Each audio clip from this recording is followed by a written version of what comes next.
सबसे पहले रवि जी, मैं आपके पास आऊंगी। 12 फरवरी के चुनाव को भारत कैसे देख रहा है?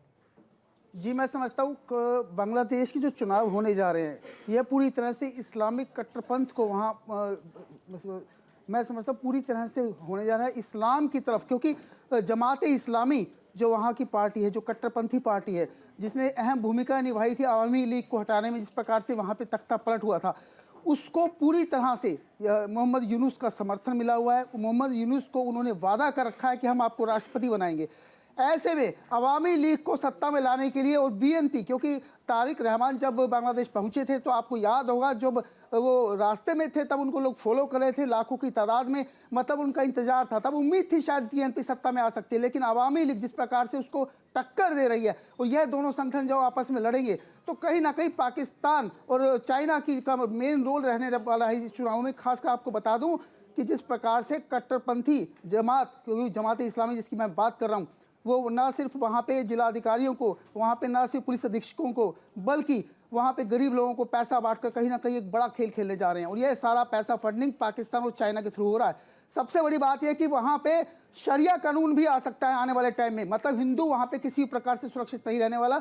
सरकार चाहे बीएनपी की बने, चाहे वहाँ जमात इस्लामी सरकार बनाए, इतना तय है कि बांग्लादेश के अंदर चुनावों के बाद आप देखेंगे कि हालात पहले से बदतर हो जाएंगे, क्योंकि वहाँ पर जो भी सरकार बनेगी वो इन कट्टरपंथियों के प्रेशर में रहने वाली है। खासकर आईएसआई का बहुत बड़ा रोल रहने वाला है 12 फरवरी को। और यह बता दूं मैं आपको कि जिस प्रकार से मोहम्मद यूनुस बार बार चाइना को में जाकर बोलते थे कि 7 सिस्टर्स हम आपको दे देंगे, हम समुद्र के राजा हैं, मतलब साफ है इसके पीछे चाइना की भी बहुत बड़ी भूमिका रहने वाली है। मतलब जो दिख रहा है पर्दे पर, उसके पीछे बहुत कुछ चल रहा है। मतलब साफ है जो हिंदुओं को मारा जा रहा है वो सिर्फ इसलिए मारा जा रहा है क्योंकि देखिए वो बेगुनाह है, घर में जला दिया जाता है। तो हम चर्चा कर रहे हैं, हम आपस में एक दूसरे से देख कर भी बात कर सकते हैं। रवि जी, पहले मैं अपने दर्शकों को थोड़ा समझा दूं दरअसल क्या होता है, और मुझे लगता है कि हम तीनों इस बात पे इत्तेफाक रखेंगे। बांग्लादेश में जो कुछ भी हो रहा है जाहिर तौर पे डीप स्टेट और तमाम तरीके की एजेंसीज और आईएसआई इसमें इन्वॉल्व थी। इसीलिए जानबूझकर, मैं फिर बताऊंगी, बांग्लादेश से हमारे बहुत अच्छे रिश्ते थे, ट्रेड संबंधित भी, अदरवाइज भी, वो हम ही ने उनको आज़ादी दिलाई थी। आज भी बांग्लादेश में कुछ ऐसे लोग हैं जो चाहते हैं कि वहाँ पर शांति हो, वो चाहते हैं कि वहाँ पर माइनॉरिटी सुरक्षित रहें और भारत के साथ अच्छे संबंध हो। मैं बीएनपी का जिक्र इसमें आके लेकर आऊँगी। प्रेम कुमार जी, ये आईएसआई है जो प्रोवोक करना चाहती थी, इसीलिए बहुत सारे, एक तो आईएसआई प्रोवोक करना चाहती थी, दूसरा मोहम्मद यूनुस नहीं चाहते थे कि चुनाव हो, वो गद्दी से हटें। अब सवाल यह है कि कितनी विचित्र बात है कि आवामी लीग जिसको बैन कर दिया गया है चुनाव से, उसने वो ट्रिब्यूनल का इनॉग्रेशन किया और जिस इस्लामिक पार्टी की बात कर रहे हैं उसको बैन कराया, उस पर कार्रवाई हुई। आज वही ट्रिब्यूनल आवामी लीग को बैन कर देता है। मेरा सवाल आपसे ये है कि कितना सही है? क्या ऐसा नहीं हो सकता था कि आवामी लीग चुनाव लड़ती और इस्लामिक कट्टरपंथी अपने तरह से चुनाव लड़ती? बीएनपी दोनों वैसे तो पहले सहयोगी थे, अब क्या करेंगे आवामी लीग के वोटर्स?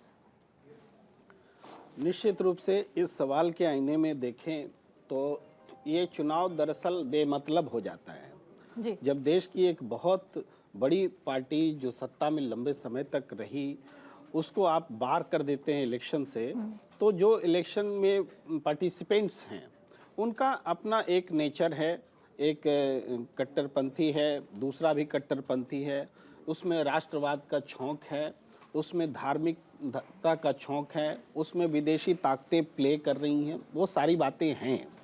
और पर भारत के लिए ये चुनाव महत्वपूर्ण फिर भी है, क्योंकि सरकार चाहे अफ़गानिस्तान में तालिबान की ही बन जाए, लेकिन बाद में हमें उसके साथ में रिलेशंस सुधारने के लिए कदम उठाने पड़ते हैं, तो कूटनीति उसको लेकर ध्यान देना पड़ता है। तो बांग्लादेश में हमारी फेवरेबल सरकार नहीं बनेगी, ये तो तय है, चुनाव नतीजे कोई भी हो भारत के पॉइंट ऑफ व्यू से देखें। लेकिन बांग्लादेश में आज चुनाव का मुद्दा अगर भारत बन गया है तो ये और ख़तरनाक बात है। ओके, भारत बनने का मतलब भारत नहीं हिंदू हो जाता है बांग्लादेश के पर्सपेक्टिव में, वहाँ लोकल पॉलिटिक्स के हिसाब से। तो ये और चिंता की बात है। और विदेशी शक्तियाँ खास अगर आईएसआई बोलते हैं तो वो चीन के थ्रू ही वहाँ डिप्लॉय होती हैं, तो उनका चीन का हस्तक्षेप या अमेरिका का हस्तक्षेप, और उस वजह से हमारे लिए सबसे चिंता की बात क्या है कि वहाँ सरकार बदली कैसे। वो शक्तियां जो भारत के विरोधी शक्तियां हैं उनको सपोर्ट देने वाली शक्तियां हावी हो गई और हम कुछ न कर सके। ये एक पॉइंट हमारा रहता है। एक ऐसा जो आपने सवाल उठाया कि ये हुआ कैसे, दो बातें इसमें। एक ये, एक दिन में कुछ नहीं होता। श्रीलंका को डिसमेंटल करना, राज्यों को कमज़ोर करना, नेपाल, ये कोई एक दिन में तो हुआ नहीं। ये जो डीप स्टेट हैं, आईएसआई हैं, चाइना है, ये सब मिलकर लंबे समय काम कर रहे थे और इसमें कोई दो राय नहीं कि भारत को भी डिस्टर्ब करने की प्लानिंग है। सवाल यह है कि आप ये भी मानते हैं, मौमिता जी से भी मैं पूछना चाहूँगी कि बीएनपी की आती है अगर सरकार, तो क्या तारिक रहमान जो ये कहते हैं कि मेरी फॉरेन पॉलिसी है बांग्लादेशी फर्स्ट, मेरी फॉरेन पॉलिसी है इकोनॉमिक्स, तो इकोनॉमिक्स की जब बात आती है तो मेरिट की बात आती है, और मेरिट की बात आती है तो भारत से ज़्यादा टेक्सटाइल गारमेंट का एक्सपोर्ट इंपोर्ट का जो काम है वो सबसे ज़्यादा सपोर्टिव भारत ही करता है। तो तारिक रहमान के आने के बाद क्या संबंध अच्छे नहीं होंगे? देखिए, आपका जो ये सवाल के जवाब मैं दूंगी तो थोड़ा पहले बांग्लादेश की जो इंटरनल क्या बोलते हैं पॉलिटिक्स का जो डायनेमिक है उनको समझना चाहिए। जैसे कि अगर हिस्टोरिकल तरीके से देखें तो उन पे मेनली 3 पार्टी थी पहले। एक तो अवामी लीग जो कि मुजिबर रहमान जी ने चलाए थे, और दूसरी बीएनपी एंड जमायत इस्लाम। और ये बीएनपी एंड जमायत इस्लाम ये बहुत एक्सट्रीमिस्ट है, कट्टरपंथी, हमको पता है। पर क्या है कि उनके जो मतलब ये बीएनपी एंड आपका जो जमायत इस्लामी, इनके जो जीएस है इसने कबूल कर लिया था कि ये मानते हैं और ये स्टेटमेंट भी दे दिया था कि वो अभी भी हम पाकिस्तान की प्रोविंस में है, तो ये अभी बांग्लादेश एक सेपरेट कंट्री है, ये मान ही नहीं सकता है।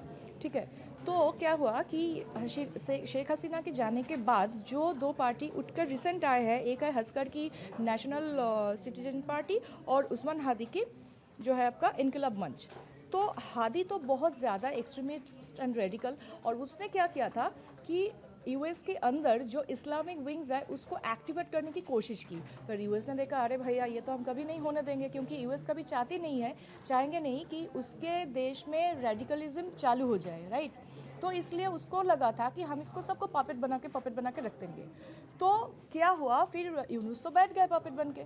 तो अब बात ये है कि पपेट बन के पाकिस्तान जैसे किया था कि अपने अंदर वो आतंकवादी को पाल रहे थे और पूरे इंतजाम भारत के ऊपर दे दिया, राइट। तो ये भी हो रहा है, यूनुस वही कर रहा है कि वहाँ पे पर वो तो क्लैरिटी आ गई बाद में कि हाँ, उस्मान हादी को नहीं मारा। जो बात थी कि हिंदुस्तान ने मारा, वो तो क्लैरिटी आ गई कि नहीं मारा। वो तो समझ आ गया कि यूनुस चाहते थे कि चुनाव ना हो, टल जाए। हाँ, और मैं आपको एक बात और भी कहना चाहूँगी। जैसे हमारी देश की प्रधानमंत्री को भी ये बोला जाता है कि जब आर्टिकल 370 हटा दिया गया कि अब इंटॉलरेंट हो, अब इस्लामिस्ट नहीं हो, ये वो तो बोलते। देखिए क्या है कि हमारे कंट्री पे अगर सीएए हटाया जाता है और हमको बोला जाता है कि हाँ हम इंटॉलरेंट है, तो है हम इंटॉलरेंट। अगर आर्टिकल 370 हटाया जाता है और हमको सुनना पड़ता है कि हम इंटॉलरेंट है, भारत इंटॉलरेंट कंट्री है, तो है हम इंटॉलरेंट। ठीक है, क्योंकि क्या वहाँ पे क्या भी हो रहा है कि इसमें इतनी एक्सट्रीमिस्ट और एक्सट्रीमिज्म इतने ज़्यादा तरीके से बढ़ चुका है कि लोगों को निर्वस्त्र करके हिंदुओं को मारा जा रहा है, राइट। तो ये पूरे हिंदू समुदाय के लिए एक चेतावनी है। तो इसलिए अभी सरकार ऐसे होने चाहिए जो मतलब उनकी स्वार्थ के लिए नहीं, मतलब जब वहाँ पे अगर क्या हुआ पहले 57% हिंदू या 70 ऐसा कुछ था, 57.6% हिंदू से अभी 8% हो चुका है। तो वो 8% वो अपने हक से वहाँ पे रहते हैं। ऐसा नहीं कि वहाँ पे जाके भीख मांग रहे हैं कि भैया हमको रहने दो, है ना। उनका भी वही इतना ही हक है जितना एक मुसलमान को बांग्लादेश में रहने का हक है ना। तो उसको अब ऐसा मार के करके नहीं कर सकते हो। ये सब करके हिंदुओं को जो डराने की एक राजनीति वहाँ पे जारी रखी है न्यूज़ ने, तो ये चेंज होना बहुत ज़रूरी है। तो कोई वो चेंज कैसे होगी ममता जी? वो चेंज मतलब मेंटालिटी चेंज की बात मैं कर रही हूँ, क्योंकि यूनुस, हाँ, तारिक रहमान और इस्लामिक जो भी पार्टियां हैं और जो लीडर्स हैं उस हिसाब से तो होती नजर नहीं आ रही है। तो अगर ऐसा कुछ नहीं होगा तो अफगानिस्तान जैसे हो जाएगा कि लड़कियों को बाहर जाना बंद हो जाएगी, स्कूल जाना बंद कर देंगे ये लोग, तो पूरी तरीके से एकदम बुर्खा के अंदर दबा के रख देंगे।